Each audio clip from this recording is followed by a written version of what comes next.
Привет, друзья, с вами одинокий Джейсон.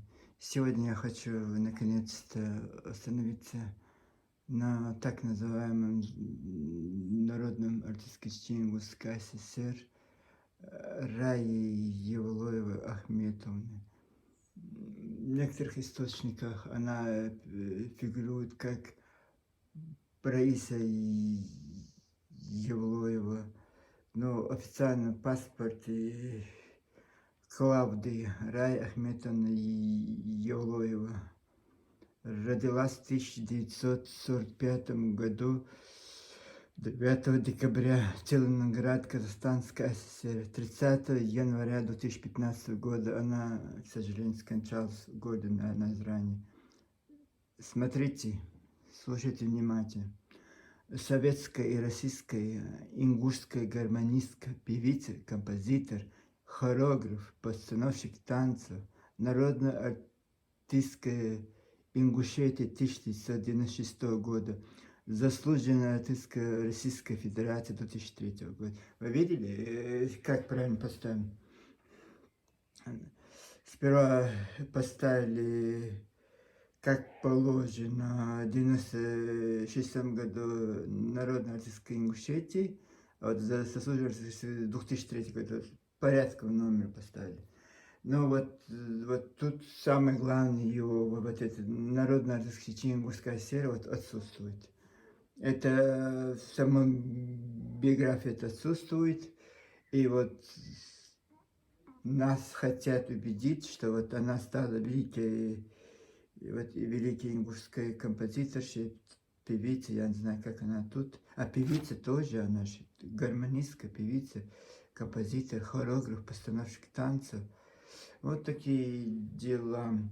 Кто не знает, Рая Евлоева, Чечен-Ингушская ССР, на поздние годы, в 80-х годах она стала известна.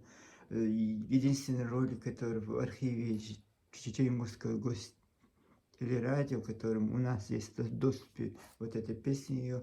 Сперва мы послушаем песню, и потом пройдемся немножко по географии и попытаемся поднять чай на народная артистка Чечен-Ингушской ССР или Республики Ингушетии, или заслуженная артистка Российской Федерации. Вот мне интересно узнать, как она получила заслуженную артистку Российской Федерации.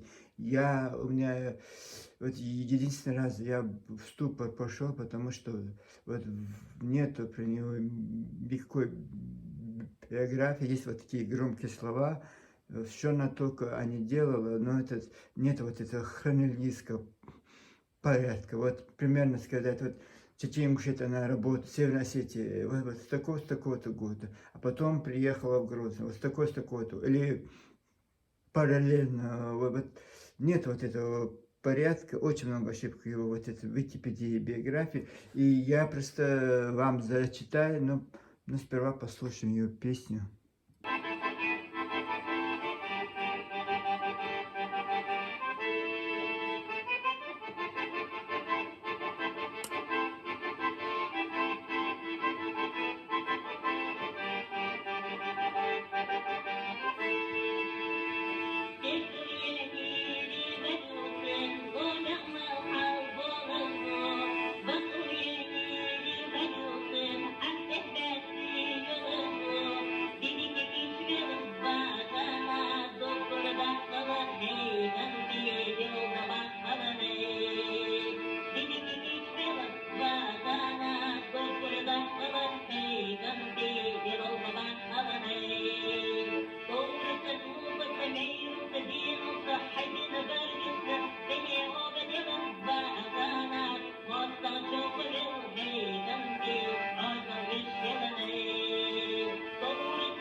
вы только что прослушали песню Мэрик Энти из фонда Гостелерадио ЧССР.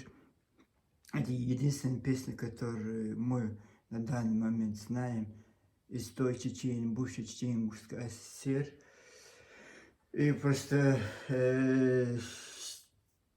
мы сейчас продолжаем дочитывать биографии, потому что она в одном листе, и там такого ничего нет. Просто небольшое, вот мы должны сперва вот их мнение, вот что оно, вот тут посочинили, странно. Вот впервые в жизни я вот столкнулся именно в Википедии, там же очень четко все ясно. А вот тут очень такое двоякое отношение, это написанным строкам. Ну, давай прочтем. С детства играла на гармошке, любовь к музыке и первые навыки игры на гармонике ей привила мать. Первое публичное выступление состоялось на Грозненском телевидении в 1961 году в новогодней программе. В 1970 годы проходило обучение у метро кавказской гармоники Булата Газданова, культпросвет училища во Владикавказе. После оконченного вокальное отделение Краснодарского института культуры работала, смотрите сюда, работала 1990 года, работала параллельно в пригородном районе Северо-Осетинской ССР и в части в городе Грозном Азране и другое. Вот это тоже какое-то странное написание. Не обозначено время, где она работала в Северо-Осетии, где она работала в Грозном, и где она работала в Азране, и тут еще есть и другие. Интересно, в других местах, где она работала. И участвовала в создании популярных хореографических ансамблей Аса Эрзи. Вот самое интересное, работала концертмейстером ансамбля в войнах, ведущего танцевального коллектива Чечено-Ингушской республики. Почему-то, вот видите, как они хитро пишут. Чечено-Ингушская республика. Не пишут Чечено-Ингушская ССР. Они не любят, терпеть этого не могут. И вот постоянно пишут Чечено-Ингушская республика. Чеченская республика была до распада СССР последние годы, вот 90-91 года, 91 год, по-моему, была Чечено-Ингушская республика. А потом стала Чеченская республика, Республика Ингушетия. А до этого же было с 1934 года Чечено-Ингушская ССР. Вот именно они подчеркивают, вот республику они хотят. Что они хотят нам сказать, что она 60-х годов там вела такую популярную деятельность, всем известная Рая Юлоева, и только в 91 году или в конце 90-го года вот она начала эту творческую деятельность. И вот такое. Но это еще самое интересное, тут вот в основной биографии не указывается, что она является народной артисткой Чечено-Ингушской Асии. Вот это не указывается. Все указано только это в самом конце. Это будет отдельно, это будет. В самом биографии это не очень малозначительный факт для госпожи Евлоевой. Рая, Раиса, Клавдия выбирает, какого имя нравится. Влада, вот ингушских газет, когда восхваляется Евлоя, почему-то пишет Клавдий. Потом в Чечено-Ингушетии она известна как Рая Евлоева. Вот Раиса Евлоева тоже в Республике Ингушетия. Да, просто я дочитаю, чтобы вам было понятно, что за великие. Создала государственный ансамбль народного танца Ингушетии. Смотрите, создала государственный, до этого она создала популярных хореографических два ансамбля Аса Эрзи. Была самым главным в группе в войнах, работала концертмейстером ансамбля в войнах. Потом создала государственный ансамбль народного танца Ингушетии, государственный фольклорный ансамбль песни танца «Магаз». Смотрите. Ансамбль гармонисток Сатов, который является концертмейстером. До 2000 года, до смерти снялась в клипах, где исполнила ингушской народной авторской мелодии песни, участвовала в разных передачах о национальной музыке. Похоронена в родовом кладбище Азрани. Исполняла ингушские песни, ставила фольклорные хореографические номера. Автор более 200 песен. Прислушиваясь, слова на русских, ингушских, чеченских, арабских поэтов. И вот тут перечисляются все заслуги Раи Юлоевой. Заслуженная артистка Российской Федерации от 22 ноября 2003 года. Народная артистка Чечено-Ингушской ССР 1988 год. Заслуженный работник культуры Северо-Остинской ССР. Слушайте. 1983 год. Народная артистка Республики Ингушетия 1996 год. Лауреат 6-й артиады народов России в номинации хореографии Лига мастеров, гильдия профессионалов. Вот это я не понял, зачем эту херню туда включить. Ну вот такая маленькая биография этой именитой ингушки, которая многие, кому-то она может нравиться, но она является, как бы вам сказать, одним из, вот Идрис Базоркин литературы был, вот Рай Муски, вот потом были истории, вот Нурди Кадзоев был, писательский Исаак Кадзоев был у них. Вот каждый, вот потом профессиональный, вот как сказать, научный, вот этот Ибрагим Дальхигов был у них в Грозинском университете, постоянно сидел. И вот так, у каждого своей деятельности. И вот она почему-то после создания Республики Ингушетия вот захватила вот это все. Вот интересно, что она окончила. Мы знаем, что она оканчивала, даже Грозинское училище, оказывается, не окончила. Вот это интересно, вот это интересно. Все, и вот почему она стала народной в 1988 году, в конце ЧССР тоже, это очень странно. Ему это вручил 100%, это указом. Сейчас мы пройдемся, вот я сейчас хочу идти вперед, чтобы вы поняли, кому присуждается. Мне интересно его звание Народной артистки Чечено-Ингушской ССР, который в 1988 году указом президента Верховного Совета Чечено-Ингушской, где там был Ингуш Боку, вы знаете, да, пожизненный председатель. И вот этой премии я вас немножко хочу ввести в курс. Да давайте немножко пройдемся. Вот я сам просто мне стало интересно, вот почему ей присудили вот эти народные артисты Чеченской ССР, и за какие заслуги, так как вот она этого не говорит, но ее сестра, когда по программе, посвященной Рае Юлоевой, вот она вместе с сестрой работала в ансамбле «Война», вот она почему-то говорила, что Рая Юлоева была гармонисткой танцевального ансамбля в «Войнах». Вот это ее биография почему-то не используется другой концертмейстер, там, короче, было самое главное.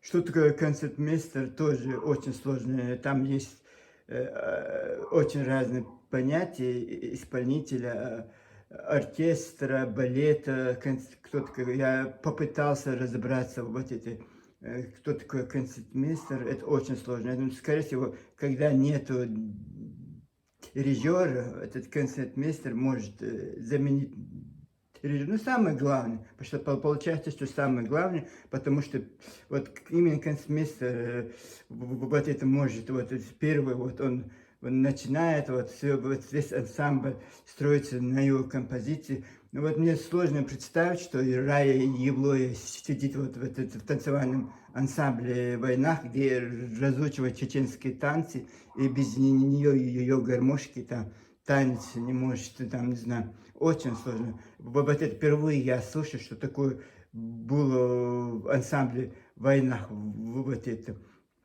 И почему именно я Раю Лоев, который сидела в Северной Осетии, там где угодно, кроме вот она же этот ансамбль создавала, это же она же, а не Грозном сидела. Ее сестра тоже. Я это давно смотрел, просто я забыл сейчас, как зовут сестру. При желании я мог бы зайти и снова посмотреть это видео. Вот собака, вот когда я начинаю говорить, я тоже начинаю. Осетии, скорее, собака. Вредная какая. Вот часто вы в моих роликах слышите эту собаку. Ну, такой, вернемся. Вот я решил посмотреть, почему, как вручается эта высокая награда Народной артистической Ингушской ССР. Давайте немножко я по-быстрому пройдусь. Народная артистическая Ингушская ССР, государственное почетное звание Чечено-Ингушской автономной Советской Социалистической Республики СССР, учрежденное в 1940 году, 25 мая, входящее в систему республиканских почетных званий СССР. Звание присваивалось деятелям театрального, музыкального, вокального, хореографического и иного сценического искусства за выдающиеся творческие достижения, вклад развития культуры Чечено-Ингушской ССР. Звание является республиканским почетным званием и присваивалось на основании указа Президиума Верховного Совета Чечено-Ингушской ССР. Оно не приравнивалось к званию народный артист СССР, однако имело официальный государственный статус в пределах автономной республики. Присвоение звания сопровождалось общественным признанием, заслугами награждаемым и являлось высшей формой республиканского поощрения в сфере искусств. Звание Народной артистической Ингушской ССР присваивалось за выдающиеся достижения в области профессионального искусства, значительный вклад в развитие театра, музыки, концертной деятельности, многолетняя творческая деятельность, общественные признания, участие в формировании национальных культурных традиций республики. Я вам сейчас перечислю, кто не полностью, у нас это нет, вот это, просто коротко я вам перечислю, кто получал это национальное народное артистическое Ингушской ССР. Первым стоит Умар Димаев, Альви Динья, Имран Усманов, Ярги Зубайрая, Марьям Айдамирова, Топа Элимбая, Абдул Хамид Хамидов, Раиса Гичаева, Нелли Хаджиева, Валид Дага и так далее. Мне интересно было понять, почему, за какие заслуги, вот, которые она проживала, она же, ее сестра рассказывала, она уехала, скорее всего, после 1973 года, она уехала из Грозного, там, и где она там жила, в Осетии, я не знаю, где там, с этим, как вот этот революционером, вот этот Идрисом Базар, который находился в Орджоникидзе, и вот она просто уехала, говорят, вот это, и мне интересно стало, просто я женское имя искал там, понятно, Марьям Айдамир я не смогу, она подметки, они годится. И я просто, мне на ум вот Раиса Гичая, которая народная артистка Чечено-Ингушской ССР, мне стало интересно хотя бы посмотреть, кто такая Раиса Гичая, который получил эти же награды, и какие заслуги, вот за какие заслуги ей это вручили, я просто что сравнить, и за какие услуги Клавдия Евлоева Рая получила свою награду. Раиса Мавжидовна Гичаева родилась 7 ноября 1939 году в Грозном. Советская российская актриса, одна из ведущих актрис Чеченского драматического театра, народная артистка Российской Федерации и Чечено-Ингушской ССР. Раиса Исаевна родилась 27 ноября 1939 году в Грозном в семье актеров Мавжды Бадуева и Асет Исаева. Вот видите, Бадуев тоже писатель был, была поэтесса Исаева. И вот просто, ну это, может, их не рост, я не знаю. Ее старшая сестра Тамара Исаева также стала актрисой. В 1944 году в ходе депортации чеченцев ингушей, видите, как тут они обозначают, не как у этих ингушей, а вот тут обозначает полностью чеченцы ингушей вместе с семьей оказался в Казахской ССР. В 1957 году Исаевы вернулись на родину, где родители возобновили работу в театре. И Раиса Мавждиевна, сестры, была отдана Чечено-Ингушский государственный ансамбль песни и танца Александра Халепского, где была зачислена группа вокалистов. В 1957 году сестры в составе Чечено-Ингушской театральной студии уехали в Ленинград, где поступили в Ленинградский государственный театральный институт. И в 1962 году Раиса Мавждиевна окончила его со специальностью актрисы театра и кино и вернулась в Чечню, где начал работать в драматическом театре имени Хампаши Нуродила. В 1964 году актриса вышла замуж, у нее 3 детей. За годы своей творческой деятельности Гитяева играла в спектакле по классической, современной русской, национальной, зарубежной драматургии.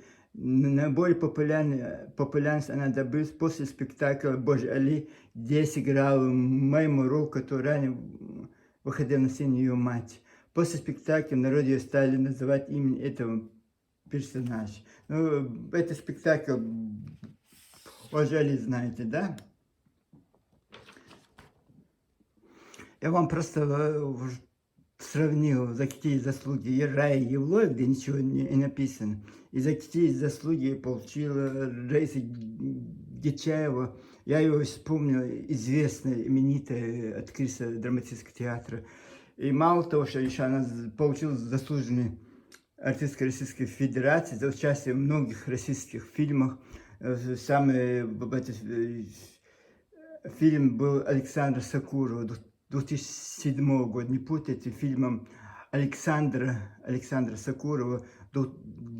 Есть еще другой, точно такой же фильм, 2010 года. Вот этот фильм участвовал в Международном Каннском фестивале 2007 года, называется «Александра», и именно в событиях Чеченской республики, которая, по-моему, бабушка или мать приезжает к своему внуку или сыну, по-моему, внук приезжает в Чеченскую республику, где он там в какой-то воинской части находится. Вот это, и там вот эту роли Малики играет Раиса Гитяева. Фильм отметен в Международном Каннском фестивале.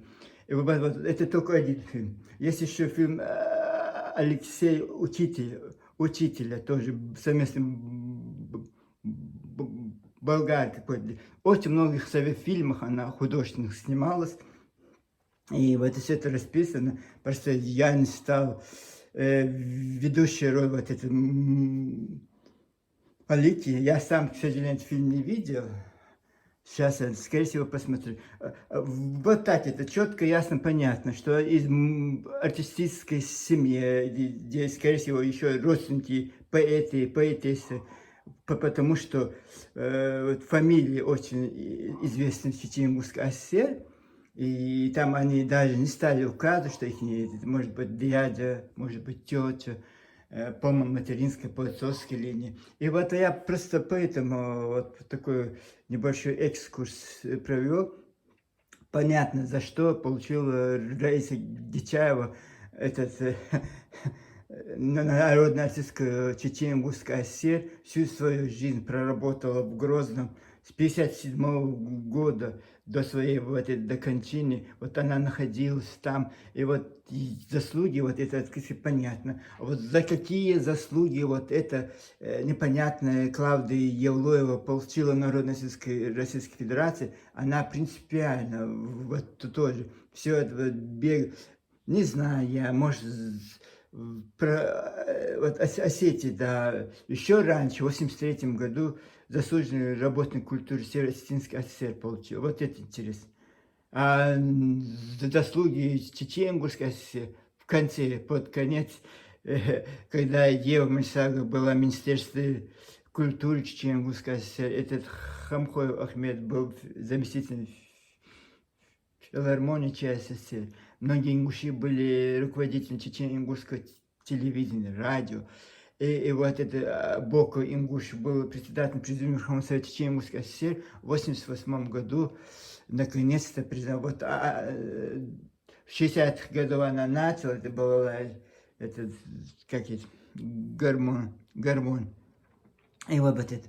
И вот непонятно, проживала она в Чечено-Ингушской ССР.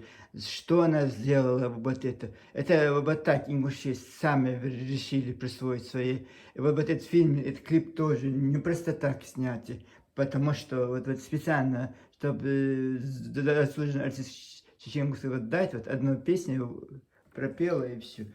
И мне интересно, просто я много видел, как она... И вот это же время Аднанших была, Умара Димаева, Марьям Айдамирова, вот она в то время была, и вот сейчас она, когда вот постоянно, это бесконечные это его клипы, вот смотрите, что там пишет ее Бега, она в клипах, интересно, как это великая поэтесса клипы делала, вот деятельность в клипах. И вот, мне кажется, за уши потянули, вот народный артист сказали в самом конце. И очень деятельность этой мадам нам известна со слов ее сестры. Мы знаем, что она была гармонисткой ансамбля «Войнах». Вот такое дело, вот такая мадам, вот они вот так, у них вот все.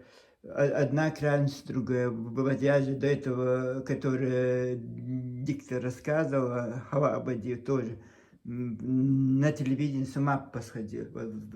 Ненависть чеченгуши, чеченцам. То же самое это Евлоева, скорее всего, даже не созваливала вот, находиться через... И вот так. И Идрис, это Базар, который почему-то был народным писателем Чечено-Ингушской ССР. И вот это странно. Просто ингушам это присваивалось по рождению, они родились многие, даже не Чечено-Ингушской ССР, они родились в Казахстане все. И почему-то вот присуждалось вот это вот от рождения вот звание. А вот нам, чеченцам, проходилось это вот, перед заслугами, вот заслуг. Никаких заслуг этой мадам перед Чечено-Ингушской ССР, никаких нет. Вот мне вы скажите, какие заслуги? Если они были бы, она бы свою биографию официально это написала. Значит, там ничего нет. Она бы, давайте я вам расскажу, как это было.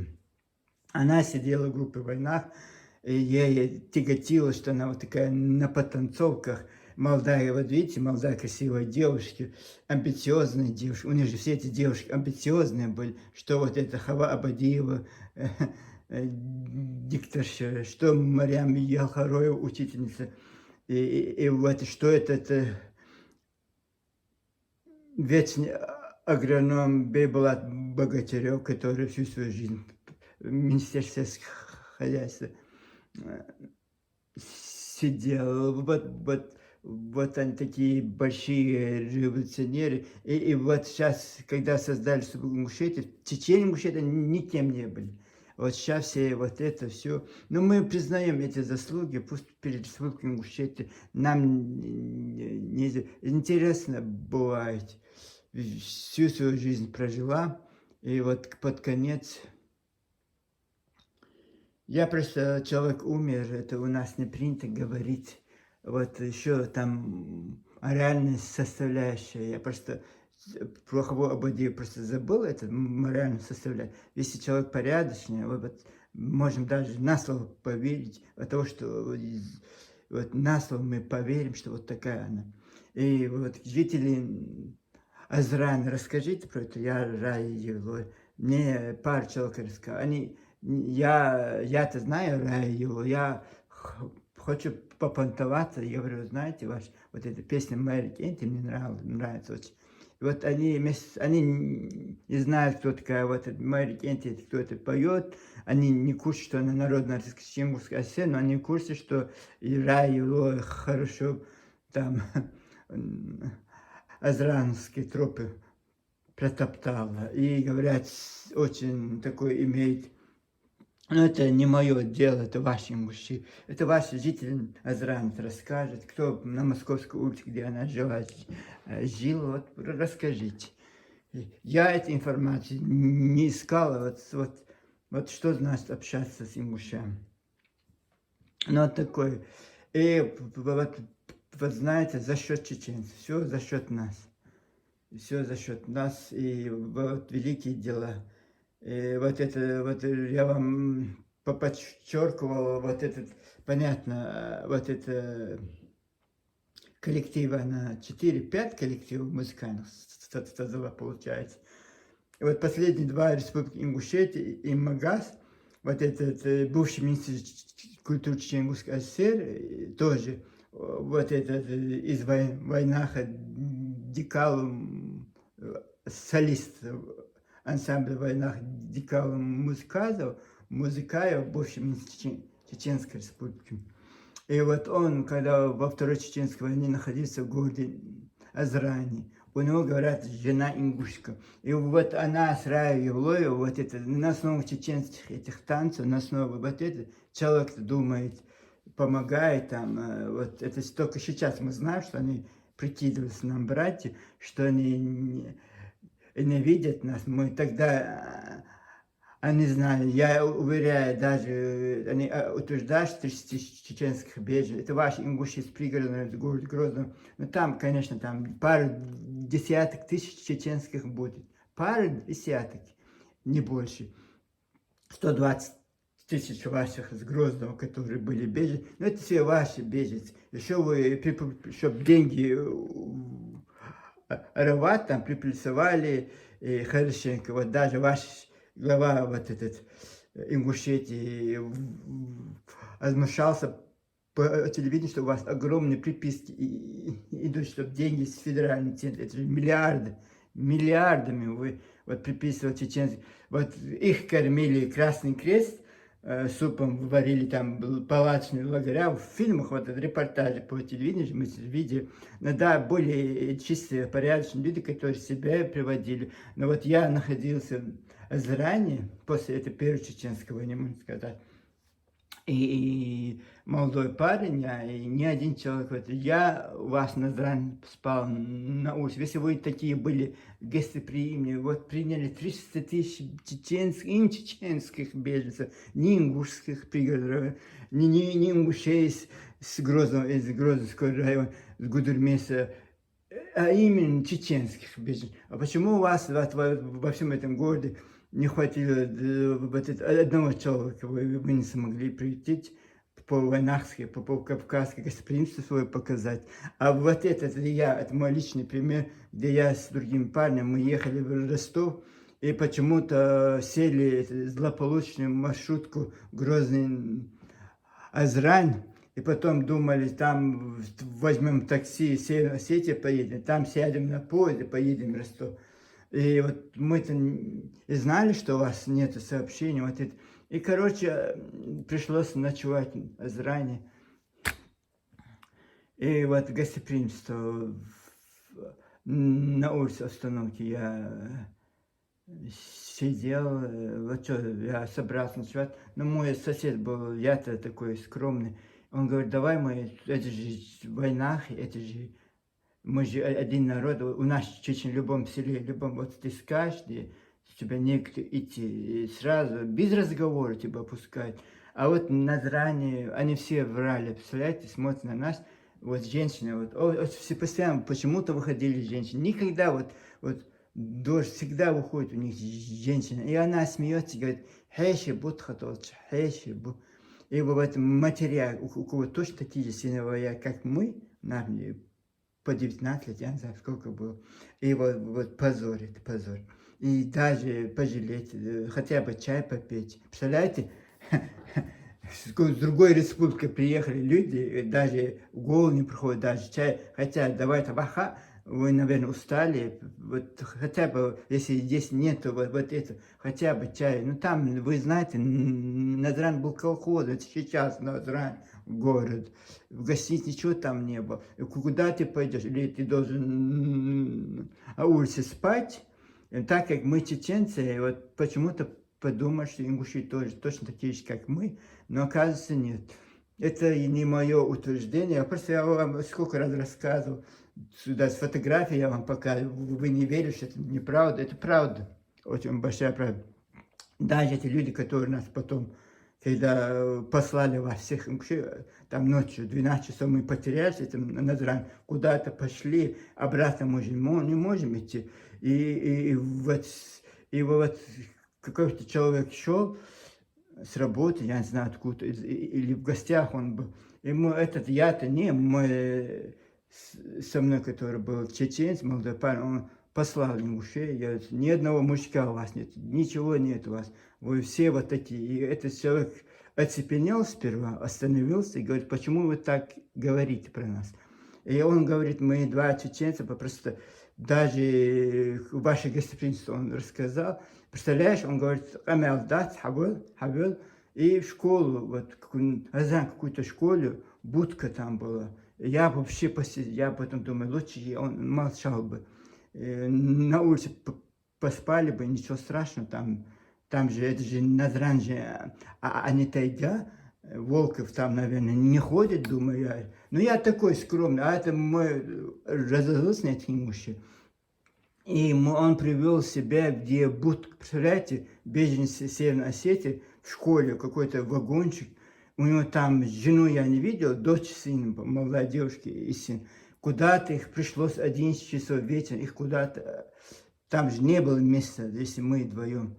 И вот чай дали, все дали. И вот мы, вот этот человек приютил нас, беженцы, а все азрановские ингуши, которые в двухэтажных, трехэтажных домах, все вот это, никто не захотел, вот.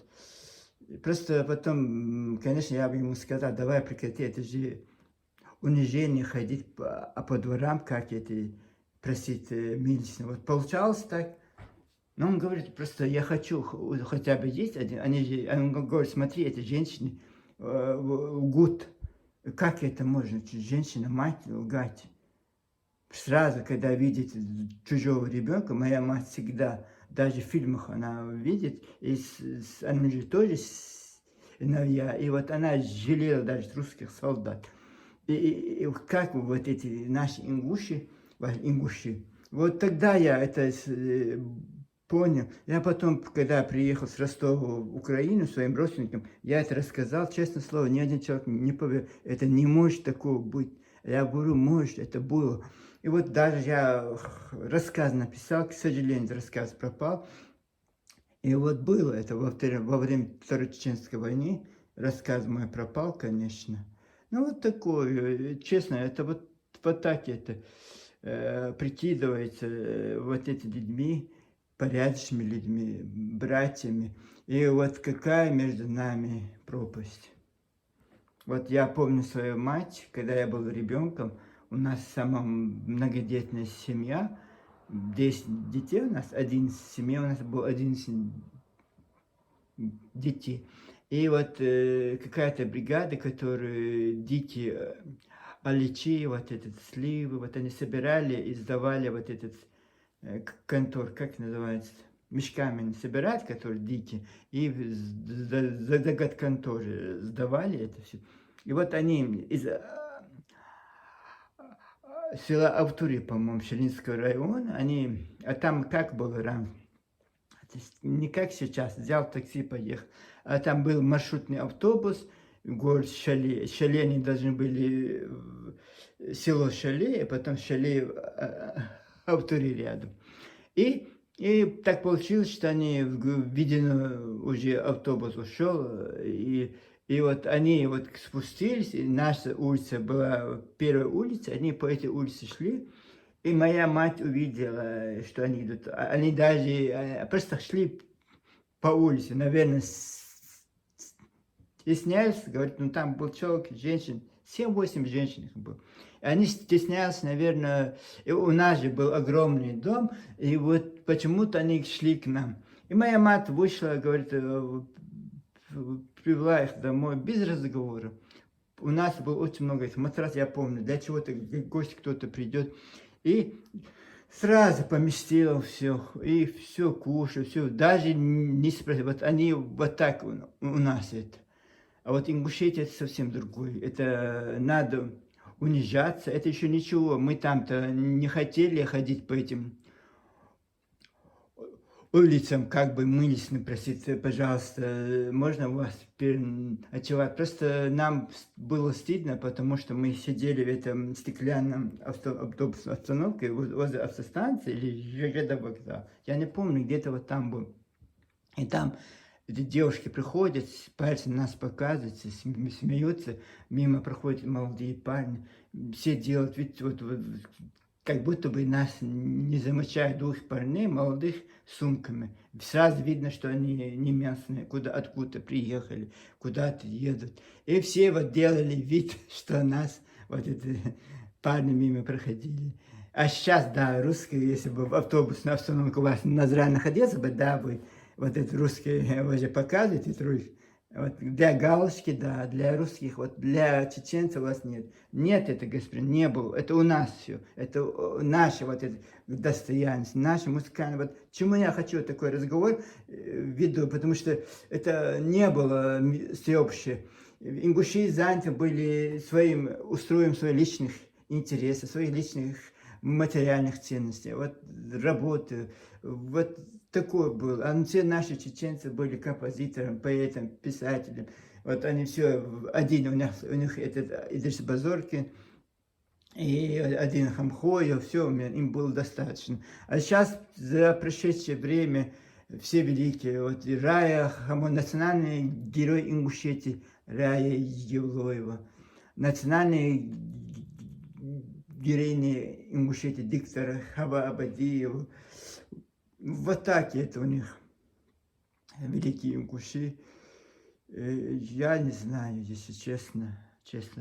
Просто я хотел бы понять, я хочу понять этих людей, которые сейчас тоже пишут, вот это, стараются, это мы, все это наш, ваши чеченцев не существует, вы сборная солянка, вы то. Это не оскорбление. Вот, им можно говорить, вот я даже скажу, наркомания, проститутки, это вас обижает.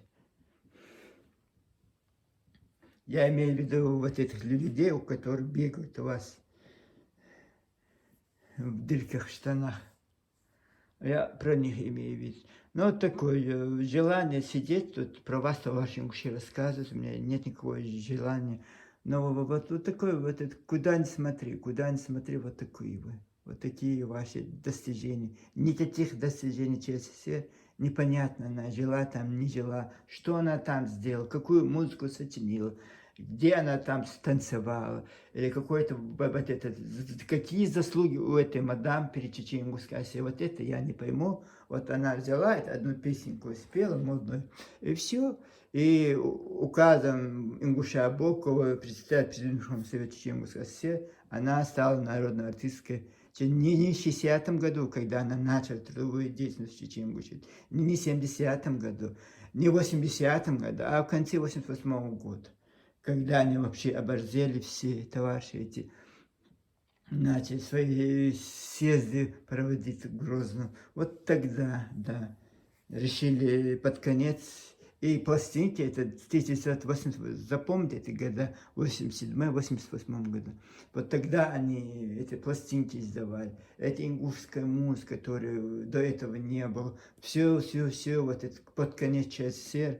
У нас был тоже свой народный фронт. Вот это тоже, когда вот мутной воды они словили немало рыбок. Вот одна из этих ребенок, ребятишек, как это называют, вот Яра его, который ни при чем, то, что это народный артист, это очень заслуженный должно быть человек очень заслуженным. Марьям Айдамир я понимаю, Валид Дагав я понимаю, этот Умар Дима я понимаю. А когда какие-то другие, там тоже есть другие имена, и актрисы, знаменитые, вот это, всю свою жизнь прожили в Чеченской Ассии, театре, в фильмах снимались, режиссеры. И вот это я понимаю. А тут за какие заслуги?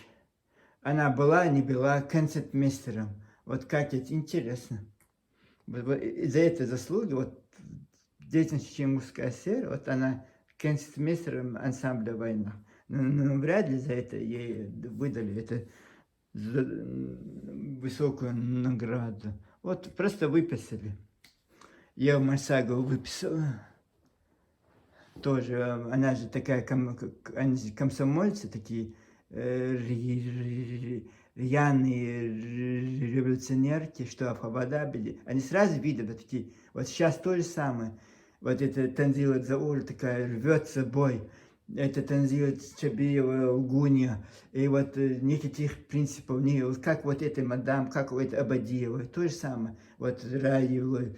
Сейчас они рассказывают, мне это незачем вам пересказывать. Вот точно, это же принципиально, это же тоже имеет значение. Достоинство имеет значение, вот, честь имеет значение. Вот когда человек чистальный, крест, порядочный, вот, да вот, может быть, какие-то вот из-за этих качеств или из-за других что-то. А когда человек непонятно кто, где, как работал, непонятно вот это. Они же еще, это биография какой-то непонятная. Я, хорошо, что я увидел это видео про это его сестра, все же она рассказывала все это. Вот. Если даже эта сестра не рассказала, я бы даже не знал, что она была только гармонисткой ансамбля «Война». А вот сейчас, вот вы слышите, как вас хочу, о, под эти песни Раю, там катастрофа. Сейчас они требуют, чтобы именно Рая Елоев какой-то, сейчас все это именно заняты, какой-то оркестр, что-то должно быть ингушский, национальная какая-то труппа или группа или музыкальный коллектив должен называться именно Рая Елоева. Вот многие ингуши хотят это. Вот я вам подсказываю, это ваши память, бюст Рая Елоева. Азрань, которая там не проживала, в конце своих дней пришла там. Вот крупному русскому мы поставить это отчаянные домохозяйки и революционерки тоже. Бюстик, пожалуйста, товарищи ингуши. Уважайте своих революционерок. Да, они большие революционерки у нас, чеченцы. У нас были такие отважные, такие смелые, такие дерзкие. Что не говори, что парни, что девушки. Молодые, 20-летние, вот это, что это Раева, что это Абадиева, что вот этот Дальхигу, молодежь, дерзкая такая, наглая, что это за Газиков, молодые парни бегали по этим горам, искали ингушскую, по чеченским горам бегали, искали ингушскую культуру. И вот за счет ЧССР, за счет этой республики сделали себе имя. Там они, конечно, никто не был, звать их никак. Вот современные ингуши, да, они великими стали. Колхозницы, аярки, учителя бесконечные, великие комсомолцы. Ну, вот такое. Просто нечем рассказывать. Вы знаете, это Рая Елоева. Если вы не знаете, ингушские, задойдите, там везде это Рая Елоева. Просто нечем рассказывать. Нету фактуража. И вот обидно за тех, которые вот за счет чеченцев вот все вот это. Вот она сколько этих песен. Почему я ее включил в свой вот этот эпопею с этими ингушами, потому что она очень много пеет, 200 песен, вот она с этой гармошкой, кабульская, каких только она не сочиняет песен, на основании базы чеченских композиторов, чеченских поэтов. И вот она спела, значит, сочинила радио. Тем более она, когда бытность СССР, когда она работала армянском ансамбле в войнах, и там, наверное, очень много чеченской, почти все чеченской, вот она разучивала. И вот этот потом, когда создали республику Ингушетии, у нас шла война, мы это не видели, вот она по чуть-чуть все эти композиции переделала ингушские. И вот сейчас великая ингушская гармонистка. Ой, жалко, что не можем мы все эти заслуженные вот это отобрать у этих заслуженных артистов. Все награды отобрать, у которых честно и заслуженно выдала этим господам, госпожам, которые не имели никакого отношения к нам, Чечен-Ингушской ССР. Да, название было Чечен-Ингушская ССР, но у них в головах была своя Ингушетия. И когда вот сейчас они же внимательно слушают, что они говорят, вот как будто бы это в Ингушетии. Все происходило в Ингушетии, все эти фильмы снимают в Ингушетии.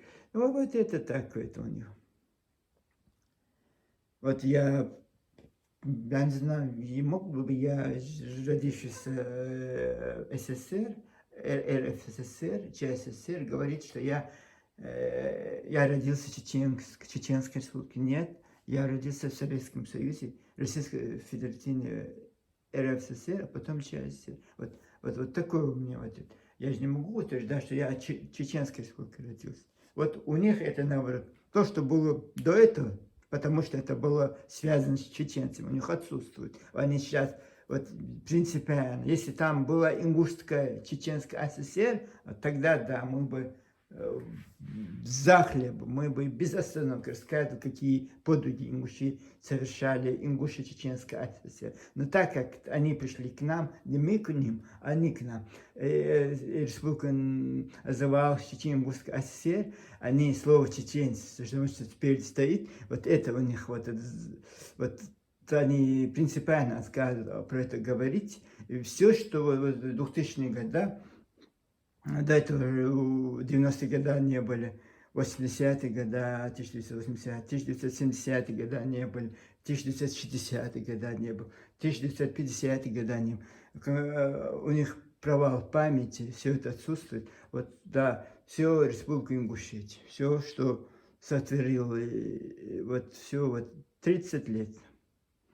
Это история этим геройством, подвигом. Но это мы, знаете, хотим, не хотим, но мы признаем, что вы вот такие великие. Только оставьте нас, пожалуйста, в покое. Не лезьте к нам.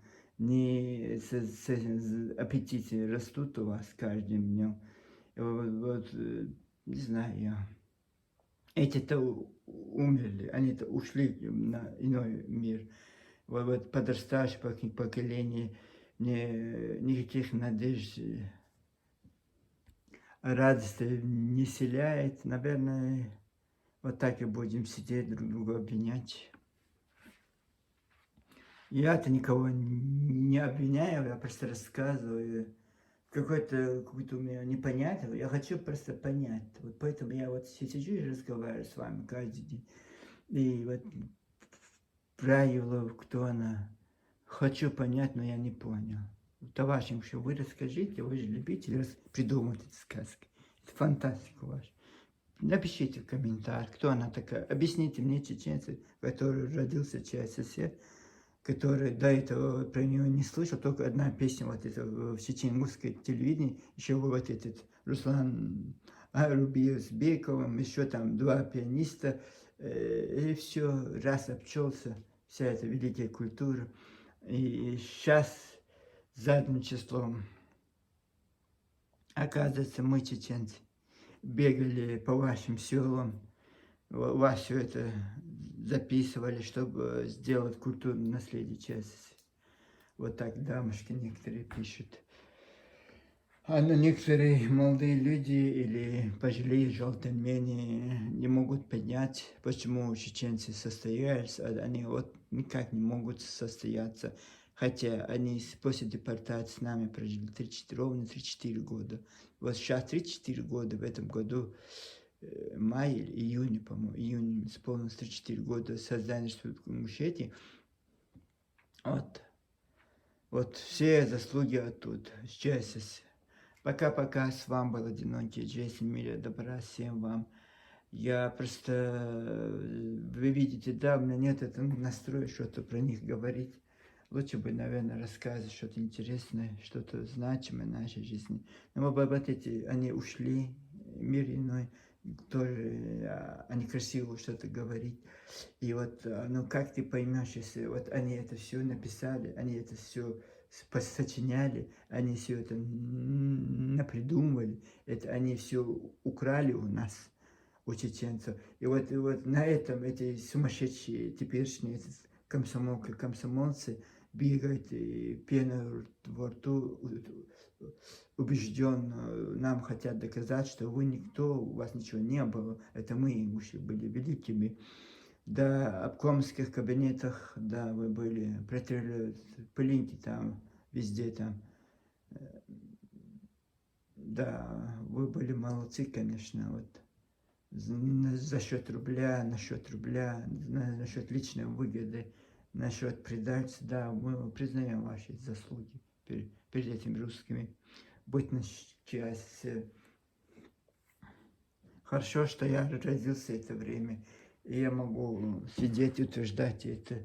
Вот вы, которые сосунки, которые еще в подгузниках еще ходите, вот вы не утверждаете, вы не пишите, вы не, знаете, ваши ложь оставьте при себе, своей матери, отцу там врите, и своим дедушке, бабушке, это ваше национальное достояние лгать.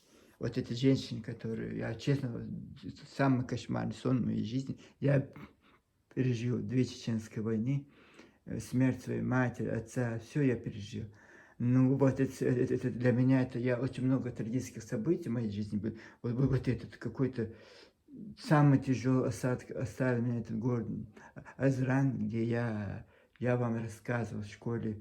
У меня был знакомый ингуш, что я очень многими знаком. И вот так вот восхищался Идрисом Базоркин. Даже это Рая Евлоя, которую моя мать любила. Смотрели у нас, моя бабушка даже это смотрела, концерт Раи Евлоя. Вот такой я вот воспитанный, что я хотел, чтобы была чеченка, эти. Вот думал, а сейчас, ой, как я ошибался. Как я был наивным мальчиком, как я верил лжи. Нельзя верить на слово, вот делами надо. Вот ваши дела, товарищи имущие, они очень непорядочные. Так что флаг вам в руки, продолжайте великие достояния своих отцов и матерей, своих дедушек и бабушек. Вот продолжайте эти свои великие достижения. Мы просто сидим и будем на вас смотреть. Нам тоже же должно быть, наверное, интересно. Скучно, нам скучно. Без вас нам было бы, наверное, скучно, честное слово. Вот я думаю, после 2 этих чеченских войн ничего, потрясений никаких не будет. Оказывается, нет, я ошибался. Потрясений, товарищи, наши братья, соседи. Потому что сами не устоялись этой жизни. И другим на это мешает жить. Пока-пока, с вами был одинокий Джейсон, мире добра всем вам.